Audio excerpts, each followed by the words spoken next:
지난 5월 15일은 스승의 날이었습니다.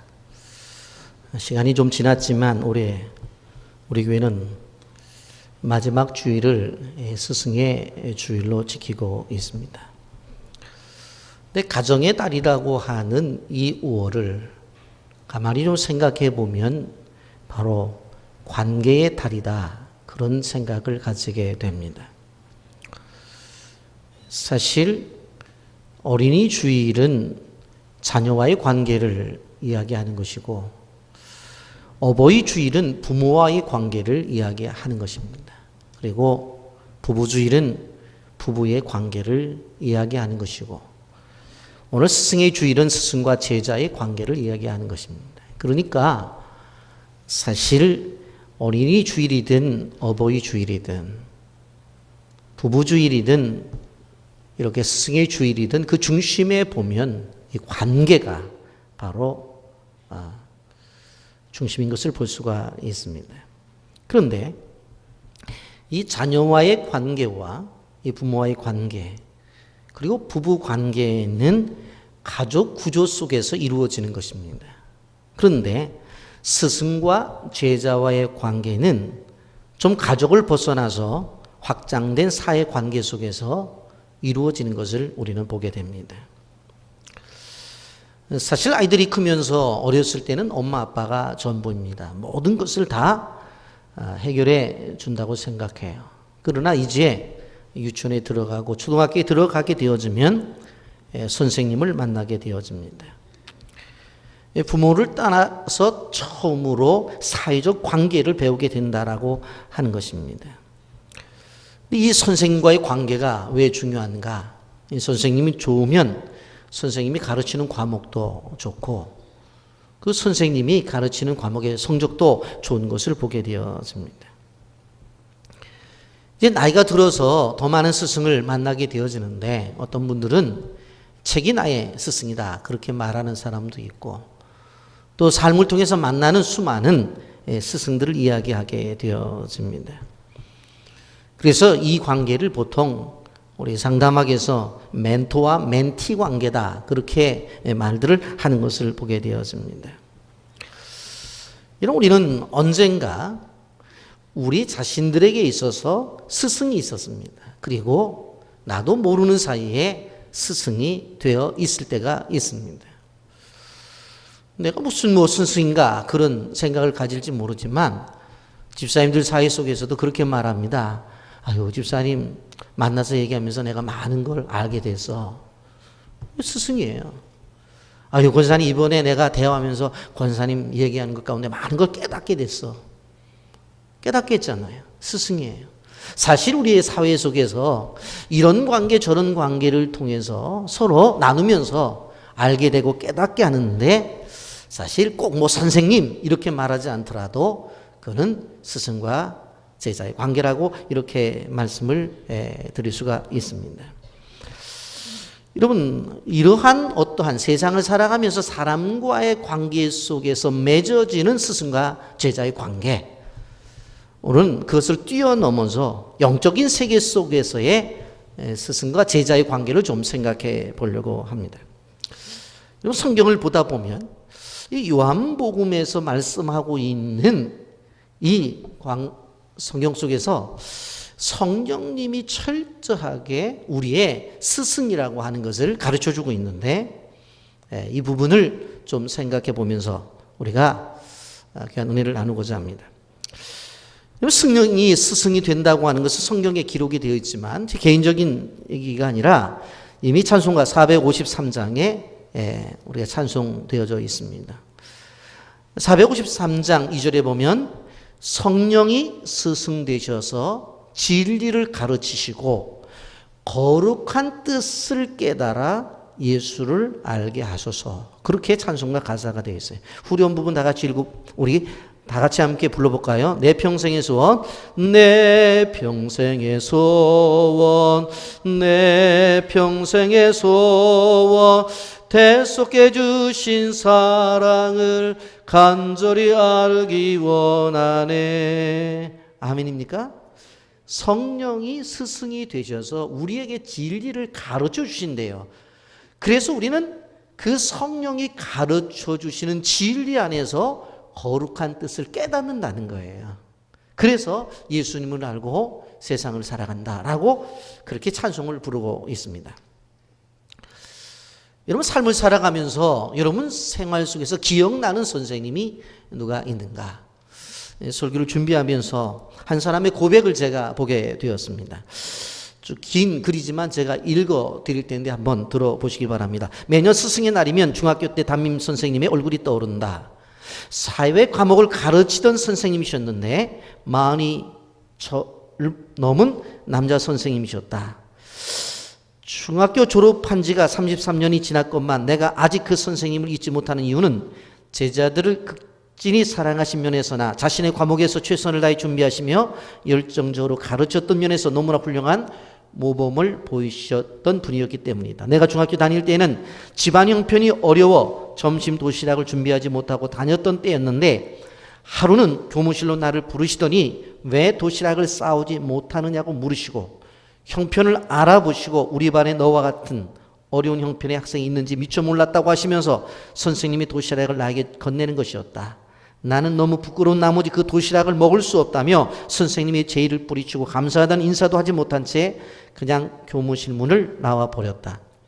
선생님 그 이후에도 어떻게 하면 점심을 굶고 있는 나에게 먹을거리를 줄 수 있을까 궁리하시다가 학교 매점에서 쉬는 시간과 점심시간에 물건을 파는 아르바이트 자리를 알선해 주셨다. 매점에는 학용품도 있었지만 빵과 음료는 물론 내가 좋아하는 도너츠와 아이스크림도 많이 있었는데 야간 고등학교에 다니는 누나와 같이 근무하면서 그 안에 있는 먹은 것들을 마음껏 먹을 수 있어서 정말 좋았다. 비록 반 친구들에게는 약간 자존심도 상하고 창피하기도 했지만 일단 배고픔을 해결할 수 있었고 아르바이트를 하면서 학비를 볼 수 있었기에 매번 수업료를 어떻게 내야 하나 고민을 하던 나에게는 너무나 좋은 일자리였다. 이 중학교 때 자기가 경험한 선생님의 고백을 하고 있습니다. 이 글을 읽으면서 저도 생각을 해봤어요. 나에게 정말 기억에 남는 선생님이 어떤 선생님이신가 생각할 때 제가 기억하는 선생님은 초등학교 때 최필환 선생님이라고 하는 선생님이셨어요. 제가 저기 충청남도 공주에서 초등학교를 다니고 있었는데 그때는 뭐 우리 집만 가난한 것이 아니라 다들 가난해가지고 학교에서 어떻게 했냐면은 미국에서 강냉이 가루가 오면 바로 강냉이 죽을 써가지고 도시락을 학생들이 가져오면 한국자씩 주었어요. 우리가 그것을 이제 소금을 넣어서 먹었는데 조금 좀 체격이 나간 애는 한 주걱 반 주고 이제 조금 웬만한 애들은 한 주걱을 주는데 이 선생님이 어느 날 저를 부르더니 그런 얘기를 하는 거예요. 제일 앞자리에 서래요. 제가 뭐 그때는 국민학교인데 국민학교도 아니고 국민학교 분교를 다녔어요. 반이 3칸이었는데 1학년, 2학년 한 반, 한 칸, 또 3학년, 4학년 한 칸, 5학년, 6학년 한 칸이에요. 그래서 선생님이 한 선생님이 1학년 들어요. 그리고 1학년 가르치고 그러고서 이제 문제 내서 이렇게 문제 내고 1학년 풀어요. 그리고 또 2학년 들어요. 그리고 1학년 문제 풀면 2학년 가르치고 한 반에 2개 학년이 그런 저를 보면서 되게 출세하셨네.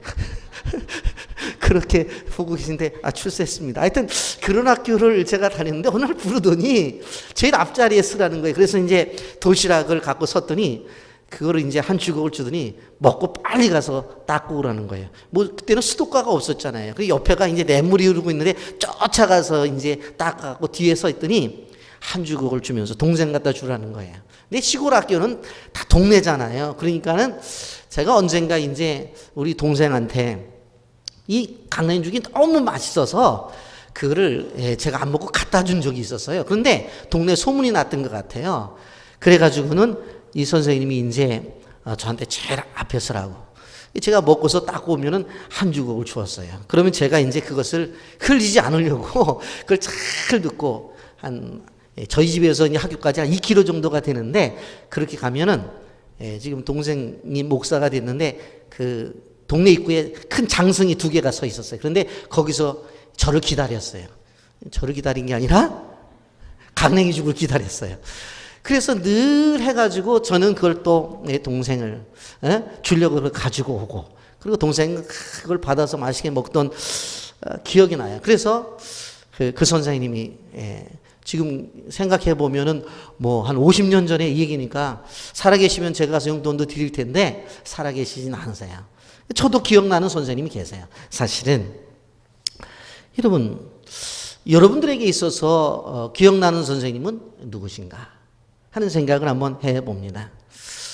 여러 사람들에게 물어봤어요. 여러분들의 인생에 있어서 어떤 선생님이 기억이 나냐 그랬더니 어떤 사람들은 나는 책이 최고의 스승이다 하고 얘기하는 사람도 있었어요. 어떤 사람들은 자연이 최고의 스승이다. 사람은 거짓말을 시켜도 땅은 거짓말을 시키지 않는다. 심은 대로 거둔다. 그리고 어떤 사람들은 하늘이 스승이다. 아침이 되면 해가 뜨고 저녁이 되면 해가 지는 약속을 지키는 자연세계를 보면서 나는 바로 많은 것을 배운다. 그렇게 얘기하는 사람들이 있었어요. 그리고 어떤 사람들은 부모님이 최고의 스승이다. 그렇게 말하는 사람들도 있었고, 여러분 그러한 생각을 가지고 말하는 사람들이 있는데, 여러분 왜 좋은 스승이 필요한가 하면 좋은 스승이 좋은 제자를 만들어내기 그랬습니다. 여러분 아리스토텔레스라고 하는 사람, 고대 그리스의 철학자로서 정말로 물리학이든지 형이상학, 생물학, 동물학, 논리학, 수사학, 정치학, 윤리학 뭐 모르는 게 없이 알았고 책을 썼던 분이에요. 그런데 그분이 누구의 제자였느냐? 플라톤의 제자였어요. 그 플라톤은 누구의 제자였느냐? 아리스토텔레스의 제자였어요. 그러니까 이 소크라테스의 제자였어요. 소크라테스가 플라톤을, 그리고 플라톤이 아리스토텔레스를, 그리고 아리스토텔레스가 그 유명한 알렉산더 대왕을 가르쳤어요. 그러니 좋은 스승이 좋은 제자를 만들어낸다라고 하는 것을 우리는 기억해야 되는 것입니다. 이런 김연아 선수를 잘 알 겁니다. 여러분 피겨 스케이팅에서 세계적으로 독보적 존재를 나타냈던 사람이죠. 그런데 그의 코치가 누구였습니까? 바로 브라이언 오쇼라고 하는 코치였습니다. 사실 브라이언 오쇼는 1980년대에 남자 피겨 스케이팅 선수로서 이름이 있는 분이었습니다. 사실 그런데 그가 김연아 선수를 처음에 만났을 때는 코치가 아니었어요. 그런데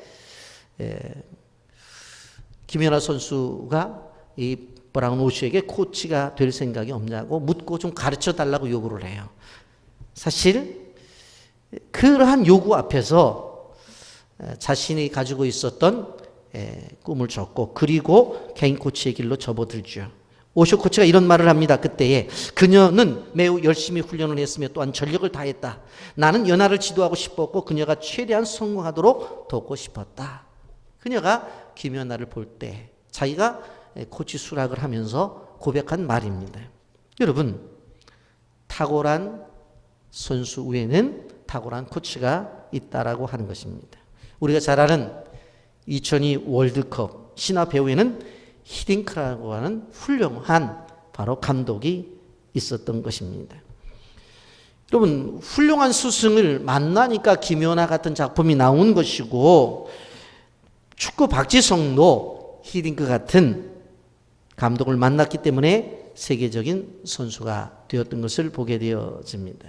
여러분, 이러한 어떠한 배경을 우리가 생각해보면서 누군가는 스승이 되어서 제자를 키워낸다고 하는 것은 정말로 소중하고 보람된 일이라고 하는 것입니다. 여러분, 그러면서 우리는 가정에서 좀 아빠들이 자녀들에게 스승이 되었으면 좋겠다는 생각을 가지게 됩니다. 유대인들은 안식일 날이 되어지면 성경을 자녀들에게 가르칩니다. 질문을 하기도 하고 질문을 받기도 하고 그것에 대해서 자기가 아는 지식과 삶에 경험되어진 것들을 끊임없이 그들과 나누게 되어집니다.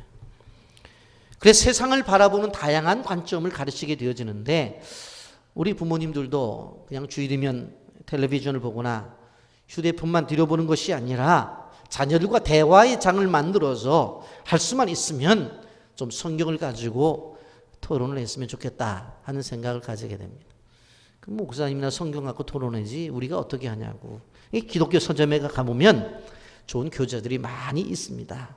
그래서 함께 공부하는 거예요. 그러면서 자녀들과 함께 토론하는 문화가 형성이 되어진다고 하면은 아이들이 좀 더 지금보다는 창의적이고 생각하는 아이들로 자라날 수 있다라고 하는 것을 우리가 생각을 해보면서 정말 지혜로운 아이들을 좀 세웠으면 좋겠다고 부모님들은 생각을 하는데, 그러기 위해서는 성경을 가르쳐야 되는 것이다라고 하는 것을 우리가 기억해야 됩니다.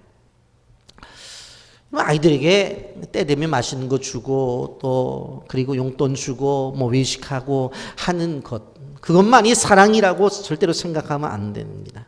여러분, 중요한 것은 뭐냐면 아이들과 깊은 교제가 있어야 된다고 하는 거예요. 그러니까 아이들과 한 30분이라도 대화할 수 있는 그러한 부모님이 되어진다고 한다면 좀 더 아이들이 가정 안에서 잘 자라날 수 있겠다는 생각을 가지게 되어져요. 그래서 이 아이들이 컸을 때에 너 인생에 있어서 가장 좋은 스승이 누구냐 물어보면 우리 아빠가 가장 좋은 스승이었습니다. 아니면 우리 엄마가 나에게 가장 좋은 스승이었습니다라고 고백을 한다고 한다면 얼마나 그것이 기쁜 일이겠는가 하는 생각을 가지게 됩니다. 그리고 세상을 살아가면서 이렇게 사랑과의 관계 속에서 이 스승과 제자의 관계가 있는데, 우리 성경은 바로 마태복음 14장, 15장, 16장을 통해서 매장마다 성령에 대해서 이야기를 하고 있는데, 그 성령님을 가만히 보았더니 우리를 가르치시는 스승이었다고 하는 것을 우리가 보게 되어집니다. 그럼 요한복음 14장 25절 26절을 다 같이 함께 읽어보겠습니다. 시작. 내가 아직 너희와 함께 있어서 이 말을 너희에게 하였거니와 보혜사 곧 아버지께서 내 이름으로 보내실 성령, 그가 너희에게 모든 것을 가르치고 내가 너희에게 말한 모든 것을 생각나게 하리라 그랬어요. 여기 보면 내가 아직 너희와 함께 있어서 이 말을 너희에게 하였거니와, 예수님께서 말씀하시죠. 근데 보혜사 곧 아버지께서 내 이름으로 보낼 성령, 그가 너희에게 모든 것을 가르치고, 성령님이 사역이 뭐예요? 가르치는 사역. 그리고 내가 너희에게 말한 모든 것을 생각나게 하겠다. 그렇게 말씀해요. 이런 보혜사라고 하는 말은 헬라 말로 파라클레토스라는 단어를 쓰고 있습니다. 파라클레토스. 그런데 이 말의 뜻은 뭐냐면 다른 사람을 돕거나 변호하기 위해서 부름받은 자, 그런 뜻을 가지고 있습니다. 그러니까 보혜사라는 호칭은 성령님의 이름이라기보다는 직무 혹은 사역을 뜻하는 말이라고 하는 것이 더 정확하다고 말씀을 드릴 수가 있습니다. 결국 성령님은 내 인생에 깊숙이 들어오셔서 나의 삶 속에서 변호를 하고 계신다, 그렇게 돕고 계신다라고 하는 말씀입니다. 여러분, 그렇다고 한다면 변호하기 위해서 우리와 함께 계신다, 그렇게 말한다고 한다면 분명 이거는 법정에 대한 이야기잖아요. 그렇다고 한다면 법정에 가보면 판사가 있고 검사가 있고 변호사가 있는데 이 성령님이 이 변호의 일을 감당해 주신다라고 하는 것입니다. 그렇다고 한다면 도대체 원고는 누구고 재판장은 누구냐 하는 것들을 우리가 생각해 봐야 돼요. 예수님께서 우리에게 성령님의 임재를 말씀하실 때에 그 성령님이 보혜사신데, 그분은 우리에게 오셔서 우리의 삶을 변호해 주시는 사역을 하신다고 분명히 말씀을 하셨어요. 여러분, 왜 이렇게 하셨을까? 당시 여러분, 예수님 믿는, 유대교를 믿지 않고 나사렛 예수를 믿는다는 이유로 많은 사람들이 법정에 섰어요. 그리고 더 나아가서 황제를 거역하고 새로운 종교를 믿는다는 이유 때문에 그런 것으로 전통을 무시하고 사회를 혼란스럽게 만들었다고 많은 사람들이 법정에 서게 되었어요. 우리 하나님 그걸 아신 거예요. 이들이 법정에 서게 되어질 때에 앞에는 판사가 있고 분명코 이제 고발하는 바로 검사가 있는데 이들 속에서 그들이 어떻게 대답을 하고 어떻게 자기 변호를 해야 될 것인가 하는 것들을 이미 아신 거예요. 그래서 상황에 맞추어서 적절하게 말을 할 수 있는 그러한 사람들이 되어져야 되기 때문에 예수님께서 그렇게 말씀하신 거예요. 바로 성령님이 보혜사로 나타나셔서 가르쳐 주실 것이다. 내가 무슨 말을 할 건지를 가르쳐 주시고 어떻게 변호해야 될지를 가르쳐 주시고 어떻게 해야 이 자리를 피해 갈지를 가르쳐 주실 것이다. 그렇게 말씀하시는 거예요. 그래서 이 가르친다는 말 자체가 헬라말로 디다스코라는 단어를 쓰고 있는데 가르치고 알리고 지시하고 설명한다는 뜻을 가지고 있어요. 자세하게 그 법정에서 피할 길을 가르치고 알려주시고 지시하시고 설명해 주신다는 이야기입니다. 그리고 또 한 가지 본문에서 예수께서 뭐라고 말씀했어요? 말한 모든 것을 생각나게 하실 것이다 그랬습니다. 여러분, 성령님은 우리의 이미 받았던 은혜들, 이미 들었던 말씀들, 우리가 경험했던 어떤 체험들이 자꾸 기억나게 만드는 것을 보게 되어져요. 마가복음 14장 72절을 보면 이렇게 말씀하는데 닭이 곧 두 번째 울더라. 이에 베드로가 예수께서 자기에게 하신 말씀 곧 닭이 두 번 울기 전에 내가 세 번 나를 부인하리라 하심이 기억되어 그 일을 생각하고 울었더라. 이게 무슨 얘기인가 하면은 마가복음 14장 27절에 예수님이 뭐라고 말씀하시냐면 이제 십자가를 지시기에 앞서서 예수님이 이렇게 말씀하셨어요. 야, 너 이거 나 다 버릴 거야. 그랬더니 마가복음 14장 29절부터 30절에서 베드로가 딱 나타나서 뭐라고 고백을 해요. 아이고, 다 버릴지라도 나는 그리하지 않겠나이다. 다 버려도 나는 안 버립니다. 다 버려도. 그러면서 뭐라고 말하냐면 예수께서 그렇게 말하게 될 때에 예수께서 이르시되 내가 진실로 내게 이르노니 오늘 이 밤 닭이 두 번 울기 전에 내가 세 번 나를 부인하리라. 그렇게 말씀하셨어요. 근데 정작 실제적으로 어떠한 일이 벌어져요? 세 번 부인하잖아요. 근데 자기가 부인하지 않겠다고 말한 것이 어떻게 되었다는 거예요? 기억나는 거예요. 아, 내가 예수님 앞에서 큰 소리 쳤지? 절대로 부인하지 않겠다고. 다 나를 버린다 할지라도 나만큼은 버리지 않겠다고 그랬는데 부인하지 않겠다고 그랬는데 무려 한 번도 아니고 두 번도 아니고 세 번씩이나 그게 기억나는 거예요. 그래서 어떻게 되어져요? 통곡을 하고 울게 된 것을 볼 수가 있습니다. 여러분, 우리는 어떠한 스승보다도 성령님이 우리에게 이렇게 이 세상을 살아가면서 많은 우겨싸움을 당할 수 있잖아요. 뭐 우리가 뭐 큰 잘못을 해서 법정에 가지 않는다 할지라도 사람과의 관계 속에서 뭐 우리가 많은 얘기를 듣잖아요. 집사님 왜 이렇게 말을 했어? 왜 이런 일을 했어? 어떻게 이럴 수가 있어? 많은 경험들을 하게 되어질 때에 그것을 잘 피해갈 수 있고 우리가 정말 평안함을 얻을 수 있는 길을 가는 것은 뭐예요? 성령님이 이렇게 가르쳐 주셔야 돼요. 그리고 또 기억나게 해주셔야 우리의 삶 속에서 하나님과의 관계가 온전하게 회복되어 갈 수 있다고 하는 것을 기억해야 되는 것입니다. 이러한 성령님의 은혜가 여러분들에게 있기를 예수님의 이름으로 축복합니다. 그 다음 요한복음 15장으로 넘어가 볼까요? 15장 26절 27절 다 같이 읽어봅니다. 시작. 내가 아버지께로부터 너에게 보낼 보혜사 곧 아버지께로부터 나오시는 진리의 성령이 오실 때에 그가 나를 증언할 것이요 너희도 처음부터 나와 함께 있으므로 증언하느니라.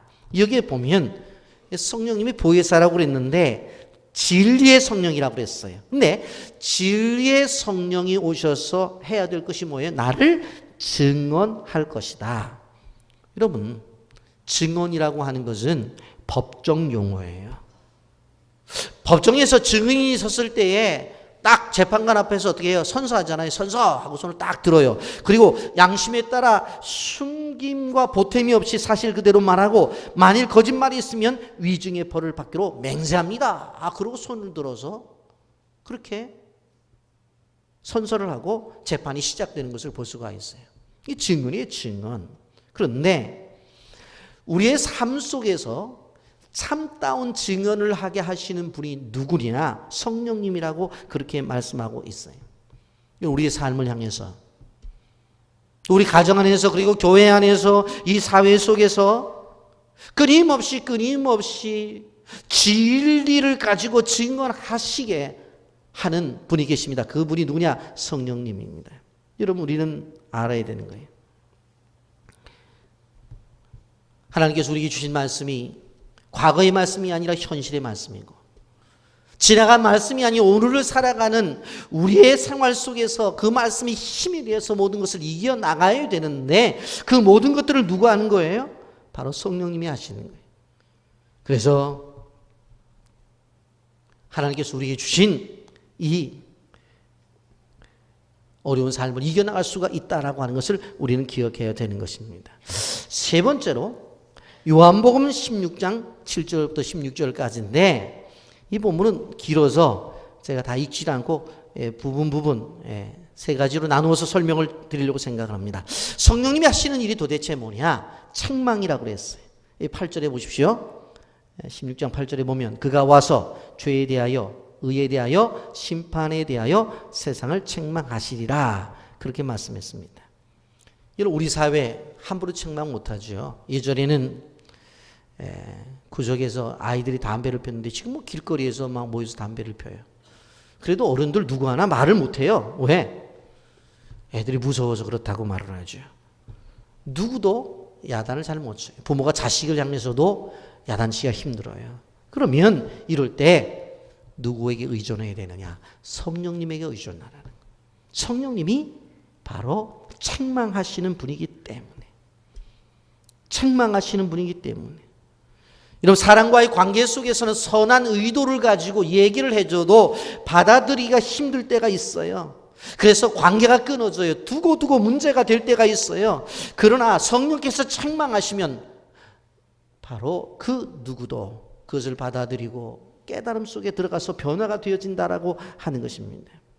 여러분, 성령님의 책망이라고 하는 것은 성도들에게만 하는 것은 아니에요. 이미 생각해 봤던 사도행전 여기에 나타난 14장과 15장, 이 요한복음 14장과 15장에 나타나는 성령님의 사역은 어떻게 보면 제자들과 성도들을 위한 사역이라고 말한다고 한다면 16장은 세상에 대한 바로 사역이라고 보게 되어져요. 성령은 세상도 책망해요. 사도행전 2장 36절과 37절에 보면 베드로의 설교를 듣고 바로 청중이 마음에 찔렸다고 말을 하죠. 세상의 잘못됨에 대한 이야기를 하게 되어질 때에 죄를 깨달았다는 이야기예요. 그러니까 성령의 사역 속에서 하나님을 믿는 자녀들만 책망하는 것이 아니라 결국 누구까지? 세상까지도 책망을 한다라고 하는 것입니다. 이런 분명히 말씀했죠. 요한복음 16장 8절에 죄에 대하여, 의에 대하여, 심판에 대하여 세상을 책망한다. 죄 지은 사람에 대해서 사람이 말을 하지 않더라도 성령께서 그 마음에 찾아가셔서 죄를 지었다고 책망하신다는 거예요. 무엇이 불이고 무엇이 온전한 의인지 성령께서 들어가셔서 불의한 것들에 대한 이야기를 한다는 거예요. 여기에 보면 심판에 대해서 이야기한다는 거예요. 사람이 말하면 얼마나 심판을 얘기하면 싫은지 몰라요. 복음에 대한 접근 방법도 바로 심판으로 접근하면 요즘은 싫어해요. 우리 교회 어떤 권사님이 전도를 하는데 엘리베이터를 타고 쭉 해서 전도를 하고 내려오는데 문을 열고 이제 보니까 어떤 분이 들어가길래 전도지 한 장을 받쳤는데 그 뭐 전도지 한 장 받으면 좋을 텐데 그 젊은 여자분이 안 받더래요. 화가 나가지고 그랬대요. 지옥이나 가거라 그랬대. 그러고서 자기는 엘리베이터 문이 딱 닫혀가지고 쭉 내려왔는데 놀란 게 이 여자분이 따다다다다다다다다 하고 계단으로 내려와서 문이 쫙 열리니까는 딱 보면서 나보고 뭐라고 그랬어요? 지옥 가라고요? 그러더라는 거예요. 그러니까 예수 안 믿는 사람들 지옥 가라면 싫어해요. 함부로 말하지 마세요. 그러니까 이 책망이라고 하는 것, 사람이 사람에 대해서 얘기하는 거 정말로 싫어해요. 이 심판에 대한 것들. 그러나 성령께서 말씀하시면 그것을 누가 거부하겠어요? 여러분, 성령님은 세상의 죄를 폭로해요. 그리고는 세상의 거짓된 의의를 드러내요. 그리고 무엇이 참된 의인지를 깨닫고, 그리고 하나님 나라와 지옥을 선포하고 계세요. 그리고 둘째로 성령님은 성도를 진리 가운데로 인도하신다라고 말을 해요. 여러분, 13절 말씀을 한번 볼까요? 그러나 진리의 성령이 오시면 그가 너희를 모든 진리 가운데로 인도하시리니 그가 스스로 말하지 않고 오직 들은 것을 말하며 장리를 너희에게 알리시리라. 여기에 보면 성령이 오시면 그가 너희를 모든 진리 가운데로 인도하시리니 그랬어. 진리 가운데로 인도하신다. 이런 멘토의 역할은 단순히 잘못된 것을 얘기하는 것만은 아니에요. 그러니까 감정이 상하는 거예요. 사실 멘토의 긍정적인 사역은 뭐냐면 미래를 얘기해 주는 거예요. 다음을 얘기해 주는 거예요. 앞길을 얘기해 주는 거예요. 더 멀리 볼 수 있는 눈을 가져야지만 그렇기 때문에 멘토가 될 수 있는 거예요. 그래서 주관적이지 않고 객관적으로 보면서 미래를 이야기해 줘야 되는 거예요. 여러분, 그래서 친구도 필요하지만 멘토가 필요하다는 것을 우리가 알아야 되는데, 성령님께서 그런 인도자의 역할을 하신다. 여러분, 그러므로 인간 멘토도 필요하지만 하늘의 멘토 성령님이 필요하다는 사실을 우리는 기억해야 돼요. 성령님을 멘토로 삼으면 이미 기록된 말씀들이 우리의 기억나게 해주셔서 그 말씀을 따라 살아가게끔 만들어 주신다라고 하는 것입니다. 이 성령께서 지금 가는 길을 멈춰야 될지를 가르쳐 주시고 더 진행해야 될지를 가르쳐 주시는 거예요. 더 심하게 말하면 되돌아가야 될지도 가르쳐 주시는 분이에요. 철저하게 나는 성령의 인도하심을 받겠다라고 하는 생각을 갖고 나갈 때에 성령님이 깊이 개입하셔서 되돌리든지 멈추게 하든지 앞길로 가게 하든지 하신다고 하는 것을 우리는 기억해야 되는 것입니다. 그래서 여호와는 나의 목자시기 때문에 내게 부족함이 없다는 고백을 하며 살아간다라고 하는 것입니다. 여러분, 우리는 생각해 봐요. 성령의 인도, 하나님의 인도를 생각해 보십시오. 이스라엘 백성들 광야를 가게 되어질 때 어떤 일들이 벌어져요? 길이 없었잖아요. 그러나 구름 기둥과 불 기둥으로 인도하셨어요. 먹을 것이 없었잖아요. 그런데 어떤 일이 벌어져요? 바로 만나를 주셨잖아요. 갈 때 주신 거예요, 갈 때. 그리고 마실 것이 없다고 하니까 생수를 주시잖아요. 애굽을 떠났기 때문에 하나님께서 주신 은혜인 거예요. 우리가 기억해야 돼요. 인도하심의 은혜는 분명코 우리가 성령의 인도를 따라 진행하게 될 때에 바로 받게 되는 거예요. 동방의 박사들도 별의 인도를 따라 아기 예수님께 찾아와서 경배를 하잖아요. 인도하심이 분명히 있다고 하는 것을 우리는 기억해야 돼. 그런데 성경은 뭐라고 말을 해요? 여기 보면 너희를 모든 진리 가운데로 인도하시리니 그렇게 말씀하고 있습니다. 또 하나 여기에 보면 장래일을 알게 하신다. 13절 하반절에 오직 들은 것을 말하며 장래를 너에게 알리시리라 그랬어요. 장래일. 장래일은 다음에 있을 일들이죠. 그런데 이 성령께서 하신 거예요. 여러분, 들은 것을 말하며 장래일을 너에게 알리시리라. 성령께서 우리의 사역 속에서 들어와서 깊이 하시는 것이 무엇입니까? 우리의 미래에 대한 조명을 해주시고 우리의 앞길을 가르쳐 주신다고 말씀했어요. 그래서 성경 데살로니가전서 5장 19절부터 20절에 보면 성령을 소멸하지 말며 예언을 멸시치 말라고 말씀해요. 왜? 성령께서 하시는 것이 무엇입니까? 우리 앞에 대한 것들을 알고 깨닫고 우리에게 말씀해 주시기 때문에 그렇습니다. 여러분, 세상 사람들은 미래에 대해서 알지 못해요. 그래서 불안이 찾아와요. 그래서 답답하다고 말을 해요. 그러나 성령의 사람들은 자신에 대해서, 자신의 가정에 대해서, 교회에 대해서, 이 땅의 장래에 대해서도 우리가 기뻐하고 그리고 소망을 가져요. 왜 그래요? 성령이 알게 해 주시기 때문에 그래요. 저는 가끔 전화를 하셔서 저에게 위로를 주는 분들이 계십니다. 목사님 걱정하지 마세요. 교회 건축 이루어집니다. 제가 기도할 때 가운데 성령께서 말씀해 주셨습니다. 성령의 음성을 듣고 그리고 함께 나누는 거예요. 여러분 성경은 분명히 뭐라고 말씀해요? 성령께서 우리의 스승이 되셔서 우리의 길을 인도해 주신다는 사실을 믿으시기를 주님의 이름으로 축복합니다. 자, 여러분 그런데 이 성령님을 통해서 우리 그리스도인들이 가져야 될 삶의 태도가 도대체 또 뭐냐? 모험하는 삶을 살 수 있다라고 하는 것입니다.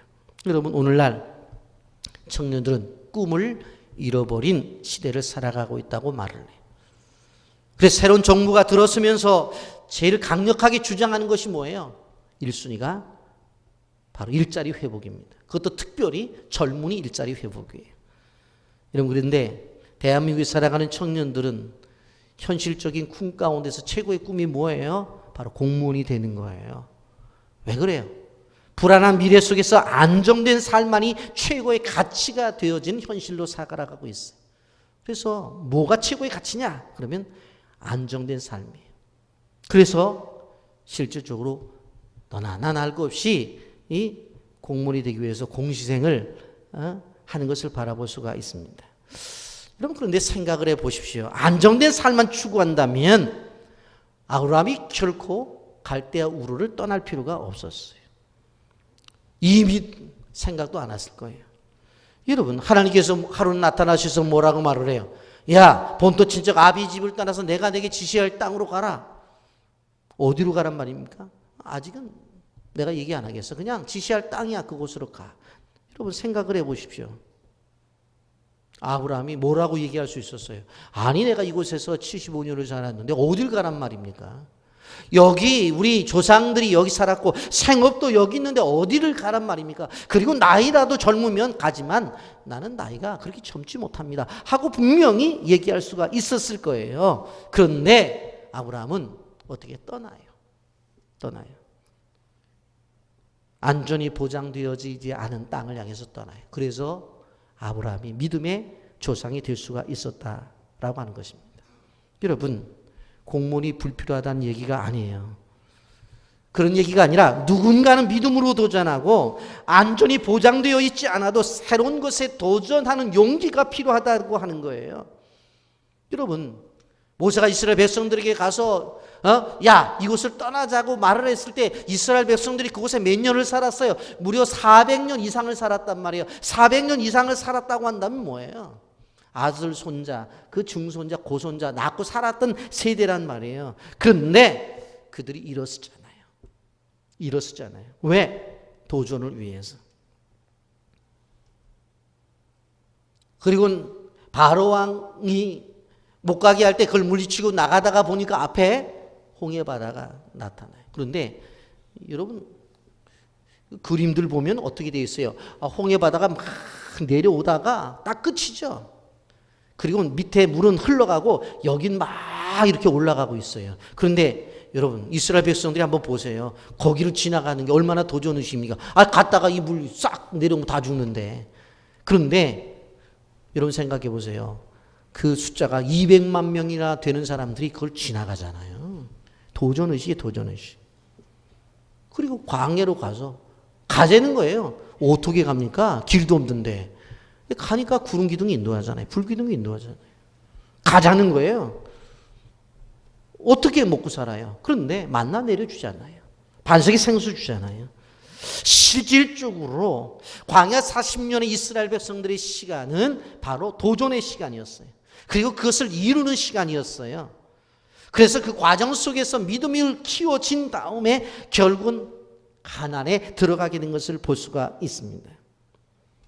이스라엘 백성들이 광야를 지날 때는 하나님을 경험했어요. 그런데 오히려 가나안 땅에 들어가서 신앙이 퇴보된 것을 바라볼 수가 있습니다. 여러분 믿음에는 모험이 동반되어져야 된다는 것을 우리는 기억해야 됩니다. 스위스의 내과 의사이자 철학자이자 신학자였던 폴 투르니에라는 사람이 있습니다. 그는 모험으로 사는 인생이라고 하는 책을 썼어요. 그런데 그 책에서 모험이 인생의 가장 중요한 하나님의 통로라고 말했어요. 모험이 하나님을 경험하는 통로이다. 따라서 하십시오. 모험이 하나님을 경험하는 통로이다. 좀 더 크게 해보세요. 모험이 하나님을 경험하는 통로입니다. 아멘입니까? 네. 여러분, 물론 부모님이 사랑해서 자녀를 낳지만 자녀가 세상에 나오는 것이 모험이에요. 여러분, 출생이 모험이라면 죽음도 모험이에요. 젊음이 모험이라면 나이든 노년 또한 또 다른 모험을 시작하는 거예요. 여러분, 가장 큰 모험이 뭡니까? 결혼이 모험이에요. 둘이는 뭐 사랑한다고 그렇게 말하고 결혼식을 올리지만 저는 결혼식 주례를 할 때마다 그런 생각을 해요. 새로운 세계 속에서 새로운 모험이 시작되었구나. 그렇게 그 둘을 봐요. 여러분, 우리는 기억해야 돼요. 사람들이 실패를 두려워해요. 실패를 너무 두려워한 나머지 성공에 도전조차 하지 못하고 현실에 안주하고 있는 사람들이 너무나 많은 것을 바라볼 수가 있어요. 왜요? 실패에 대한 잘못된 선입견 때문에 그래요. 실패를 극복하지 않는 사람은 성공할 수 없어요. 여러분, 병사를 하나도 잃지 않는 지휘관은 그 전쟁에서 승리할 수가 없어요. 성공을 위해서라면 다양한 실패를 맛봐야 되는 거예요. 여러분, 이 중에서 제자 3명을 데리고 변화산에 올라가잖아요. 봤더니 기가 막혀요. 베드로도 나타나고, 그리고 그 베드로가 보니까 엘리야도 나타나고 모세도 나타나고 예수님도 변화가 된다는 거예요. 베드로가 뭐라고 말을 해요? 여기가 좋사오니. 그랬더니 예수님께서 야, 아무 소리 말어, 내려가자 하고 내려가요. 우리는 자꾸 편안한 걸 요청해요. 그러나 세상은 그렇지 않아요. 농구의 왕제 마이클 조던도 농구의 자유투를 100% 성공하지 못했어요. 홈런왕 베이브 루스도 851개의 홈런을 쳤지만 1330번의 스트라이크 아웃을 당해야 되면서요. 전구를 발명한 에디슨은 수백 명의 실패에도 무너지지 않았어요. 도전했기 때문에 발명왕이 되었던 것을 바라볼 수가 있습니다. 하나님이 세상을 사랑하셔서 사람들을 관리하실 때에 수많은 모험을 하셔요. 아브라함 한 사람을 택하셔서 모험을 하셨어요. 예수님이 세상에 보내시면서도 모험을 하셨어요. 여러분, 이러한 모험을 하게 되어질 때에 하나님은 그대로 버려두시는 것이 아니라 성령님과 함께 하신다고 말씀하고 있어요. 지글지글러는 시도하지 않으면 아무것도 할 수 없다고 말을 했습니다. 여러분, 시도하는 것을 주저하지 말아야 돼요. 왜? 우리와는 성령님이 함께 하시기 때문에. 스승 되신 성령님은 가르치시는 분입니다. 보혜사로 우리 가운데 계셔서 우리를 인도하시고 우리를 가르쳐 주시는 분이십니다. 세상의 스승에는 한계가 있습니다. 세상의 스승들은 부족함이 투성입니다. 가까이 가서 보면 실망할 일들이 한두가 아닙니다. 그러나 성령님은 그렇지 않습니다. 여러분, 스승의 주일에 우리 모두 성령님을 스승으로 모시는 귀한 축복이 있기를 예수님의 이름으로 축복합니다. 내일 일은 우리는 몰라요. 그러나 성령님은 아셔요. 10년 후 아니 100년 후를 보실 수도 있어요. 그래서 그 음성을, 그 인도를 따라가면 우리가 요구하고 우리가 생각하는 그 이상의 것을 얻을 수가 있다라고 하는 것을 우리는 기억해야 되는 것입니다. 이 어려운 세상 속에서 성령님을 스승 삼고 살아가길 예수님의 이름으로 축복합니다. 그러면 그분이 인도해 주세요. 그분이 동행해 주세요. 그분이 우리의 스승이 되셔서 가르쳐 주세요. 이러한 귀한 은혜가 이 스승의 주일을 맞이해서 여러분에게 나타나기를 예수님의 이름으로 축복합니다. 아멘. 거룩하신 하나님 아버지, 은혜와 사랑을 감사합니다.